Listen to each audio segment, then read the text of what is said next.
حر بن یزید حر بن یزید کی فوج کے کمانڈر تھے جنہیں امام حصے کا قافلہ روکنے کا حکم ملا تھا، لیکن جب امام سے ملاقات ہوئی تو ان کا دل بدل گیا۔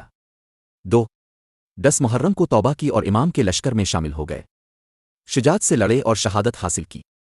وہ پہلا شخص تھے جنہوں نے حق کو پہچان کر پلٹنے کا حوصلہ کیا۔ زہیر بن زیر شروع میں امام حصی سے دوری اختیار کیے ہوئے تھے۔ راستے میں امام سے ملاقات کے بعد ان کا دل بدل گیا، انہوں نے فوراً حق کا ساتھ دینے کا اعلان کر دیا۔ امام کے وفادار بن کر کربلا کے میدان میں شریک ہوئے، دشمنوں کا ڈٹ کر مقابلہ کیا، کئی کو واصل جہنم کیا، آخرکار شجاعت سے لڑتے ہوئے شہید ہو گئے۔ وہب بن عبداللہ کلب وہب ایک نوجوان اور نیا مسلمان تھا، ماں اور بیوی ساتھ تھیں۔ امام حصی سے ملاقات کے بعد ماں نے حوصلہ دیا، ایمان و غیرت سے بھر کر امام کا ساتھ دینے کا فیصلہ کیا۔